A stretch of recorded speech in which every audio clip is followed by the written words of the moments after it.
Hello everyone, good morning. आज 15 जुलाई है और 14 जुलाई दिन सोमवार को उत्तर प्रदेश के मुख्यमंत्री योगी आदित्यनाथ ने एक बैठक की थी। मुख्यमंत्री योगी आदित्यनाथ ने सोमवार को बेसिक शिक्षा विभाग की बैठक में शिक्षकों के खाली पदों पर जल्द नियुक्ति की आवश्यकता को रेखांकित किया था और निर्देश दिए थे कि जो भी अध्याचन वगैरह प्राप्त हो चुके हैं उस पर विज्ञप्ति जल्द जारी की जाए और जहां पर अभी तक अध्याचन प्राप्त नहीं हुआ है उसमें भी तेज़ी ला जाए। फिलहाल इसका जो नतीजा है ये तुरंत ही देखने को मिल गया है। फिलहाल यूपीपीएससी के द्वारा उत्तर प्रदेश लोक सेवा आयोग के द्वारा एलटी ग्रेड का जो विज्ञापन है जारी कर दिया गया है। हालांकि इसका जो डिटेल नोटिफिकेशन है यह 28 जुलाई को जारी होगा और कुल मिला के 7,466 पदों पर यह विज्ञप्ति जारी की गई है, जिसमें पुरुषों के लिए कुल 4,860 पद हैं और महिलाओं के लिए 2,525 पद हैं। रही बात है कि शैक्षिक अर्हता के बारे में, तो इसके पहले अप्रैल के महीने में एक संशोधित नोटिफिकेशन जारी किया गया था नई नियमावली के अंतर्गत।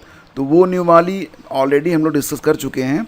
अगर आप जानना चाहते हैं कि नियमावली में जो सब्जेक्ट कॉम्बिनेशन है, एज लिमिट है, चयन प्रक्रिया है, किस प्रकार से है, तो सारी चीज़ें आप जान सकते हैं। आपको पहले कमेंट में एक वीडियो का लिंक मिलेगा, उस पर क्लिक करके वो वीडियो आप देख लीजिएगा। उम्र सीमा जो है 21 से 40 साल रहेगी। दोस्तों, आयु सीमा के बारे में बात करें तो 1 जुलाई 2025 से आयु सीमा की गणना की जाएगी। 21 साल से 40 साल के बीच में आपकी उम्र होनी चाहिए। कुछ उम्र में छूट भी प्रदान की गई है, कुछ विशेष कंडीशन में, कुछ विशेष श्रेणी के जो अभ्यर्थी हैं उनको, SC ST और OBC को भी 5 साल तक की छूट यहाँ पर अनमन्य है। 28 जुलाई से ऑनलाइन आवेदन की प्रक्रिया स्टार्ट हो जाएगी, यानी कि RO एग्ज़ाम के जस्ट एक दिन बाद। तो ये सारी खबरें आज के अखबारों में भी प्रकाशित हुई हैं। फिलहाल आपको यहाँ पर ये भी देखना चाहिए कि जैसे ही बैठक हुई है उसके अगले दिन आपको विज्ञापन आता हुआ दिख गया है। विज्ञापन का शॉर्ट नोटिस जारी कर दिया गया है।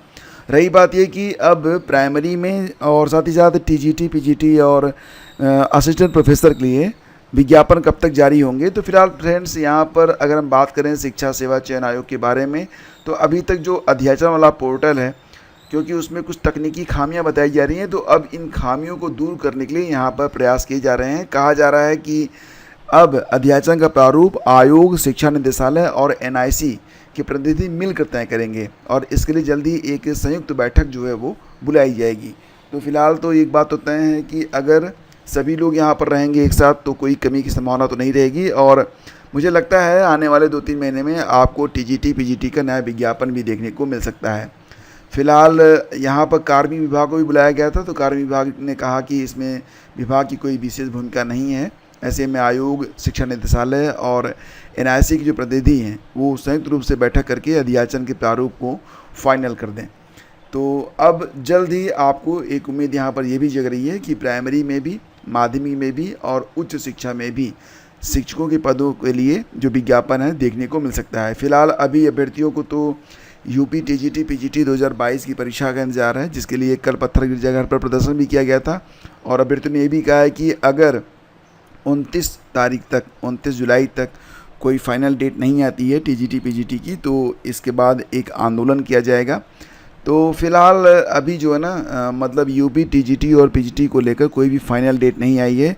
21 और 22 जुलाई को जो बात की जा रही थी, अब उसकी भी संभावना नहीं रहेगी, क्योंकि कारण ये है, आपको पता ही है कि आज 15 तारीख है। अगर 22 को परीक्षा होनी होती तो अब तक आपके एडमिट कार्ड आ गए होते, तो एडमिट कार्ड आए नहीं तो परीक्षा तो नहीं हो रही है। बाकी नई डेट के बारे में थोड़ा सा इंतज़ार आपको करना पड़ सकता है, ठीक है। और LT ग्रेड का विज्ञापन शॉर्ट नोटिस तो आपको देखने को मिल ही गया है।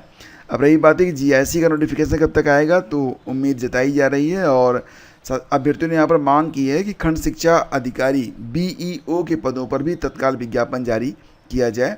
तो कल इसके लिए धरना प्रदर्शन भी किया गया था, ठीक है।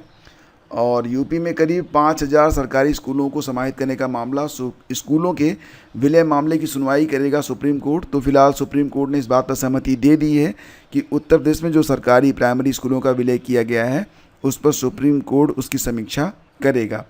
तो यहाँ पर कहा गया, शीर्ष अदालत ने याचिका पर सुनवाई करने की सहमति देते हुए कहा कि वैसे तो यह नीतिगत मामला है, लेकिन फिर भी यदि सरकारी स्कूल बंद किए जा रहे हैं तो हम इस मुद्दे की समीक्षा करने को तैयार हैं। राज्य में करीब 5,000 स्कूलों को मर्जर किए जाने का आरोप है। जस्टिस सूर्यकांत और जयमाल्या बागची की पीठ के समक्ष उत्तर प्रदेश सरकार के 16 जून के फैसले के खिलाफ याचिकाकर्ता तैयब खान सलमानी की ओर से अधिवक्ता प्रदीप यादव ने याचिका का उल्लेख करते हुए इस मामले पर तत्काल सुनवाई करने का आग्रह किया है। अधिवक्ता यादव ने पीठ से कहा कि यदि 16 जून के राज्य सरकार के निर्णय को माना गया और आदेश पर रोक नहीं लगाई गई तो बड़ी संख्या में प्राइमरी स्कूल बंद हो जाएंगे। वहां पढ़ने वाले हजारों छात्रों को दूर दराज के स्कूलों में पढ़ने के लिए मजबूर होना पड़ेगा। इसके बाद पीठ ने इसी सप्ताह मामले की सुनवाई पर सहमति जताई है। फिलहाल अब सुनवाई होगी, उसके बाद पता चलेगा कि आगे क्या होना है। और फिलहाल ये आज के अखबारों में सारी खबर भी आपको देखने को मिल जाएगी, लगभग हर अखबार में। हाई कोर्ट ने 7 जुलाई की मामले की, अब कहा गया था यहाँ पर यादव ने कहा, यानी कि जो यहाँ पर सलमानी के वकील हैं यादव, उन्होंने कहा कि राज्य सरकार के आदेशों का हाई कोर्ट में चुनौती दी गई थी, लेकिन हाई कोर्ट ने 7 जुलाई को मामले के वास्तविक तथ्यों और परिस्थितियों पर विचार किए बिना याचिकाओं को खारिज कर दिया। तो अब इसकी सुनवाई सुप्रीम कोर्ट में होने जा रही है। और कल जो बैठक हुई है उसमें यूपी सीएम योगी आदित्यनाथ ने यह भी कहा है कि अगर किसी प्राइमरी स्कूल में 50 से ज़्यादा छात्र हैं तो उसका विलय नहीं किया जाएगा। तो मतलब जो 50 से अधिक छात्र वाले स्कूल हैं तो वो स्वतंत्र रूप से चलते रहेंगे।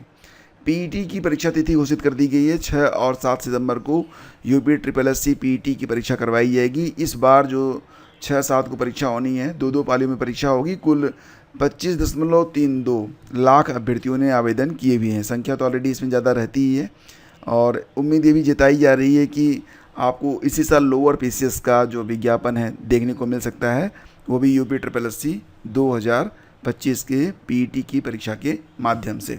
रेलवे में 1 लाख पदों पर भर्तियां की जाएंगी। कहा जा रहा है कि रेलवे ने समय पर परीक्षा कराने का दावा भी किया है। सहायक लोको पायलट भर्ती की सूचना जारी कर दी गई है। तो ये कहा गया कि रेलवे का दावा है कि इसके बाद परीक्षाएं समय पर होने लगी हैं। रेलवे बोर्ड ने 2024 में 1,08,324 पदों को भरने की बात कही थी।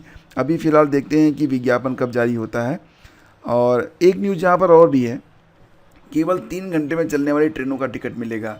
रेल मंत्रालय ने देश भर की रेलगाड़ियों में एसी और स्लीपर कोच में वेटिंग टिकट की संख्या भी तय कर दी है। ट्रेनों के अनारक्षित डिब्बों में भीड़ लगातार बढ़ रही है। कई बार एक कोच में 400 से ज़्यादा लोग सफ़र करते हैं। इस व्यवस्था में सुधार के लिए रेलवे की ओर से रेलगाड़ी के शुरुआती स्टेशन से प्रत्येक अनारक्षित कोच में केवल 150 टिकट जारी होगा। सॉफ्टवेयर केवल उन ट्रेन टिकट को गिनेगा जो अगले 3 घंटे में चलने वाली हैं। उदाहरण के लिए अगर नई दिल्ली से बनारस के लिए 3 घंटे में 4 गाड़ियाँ चलनी हैं तो प्रत्येक में 4 कोच हैं, तो वहाँ 16 कोच के लिए अधिकतम 2400 टिकट ही जारी करेगा। मतलब ये ना टिकट के लिए भी अब दिक्कत होने वाली है। ठीक है, बाकी तो यहाँ पर जो न्यूज़ है एज इट इज़ मैंने आपको बता दिया। थैंक यू, मिलते हैं आपसे अगले वीडियो में। एल टिकट के बारे में अगर आपके मन में कोई संदेह है तो जो वीडियो मैंने आपको पहले 2 वीडियो मैंने आपको कम्युनिटी टैब में सजेस्ट किए हैं और साथ ही साथ टेलीग्राम पर भी शेयर किया हुआ है। तो एल टिकट की नई नियमावली भी आपको जानने को मिल जाएगी। सब्जेक्ट कॉम्बिनेशन पर जो आपके डाउट्स हैं वो भी सारे क्लियर हो जाएंगे। आप टेलीग्राम चैनल पर जाकर दोनों वीडियोज वॉच कर लीजिएगा। ठीक है, और फिर भी कोई सवाल रह जाए तो आप कमेंट कीजिएगा। तो शेष अगले वीडियो में। Thank you.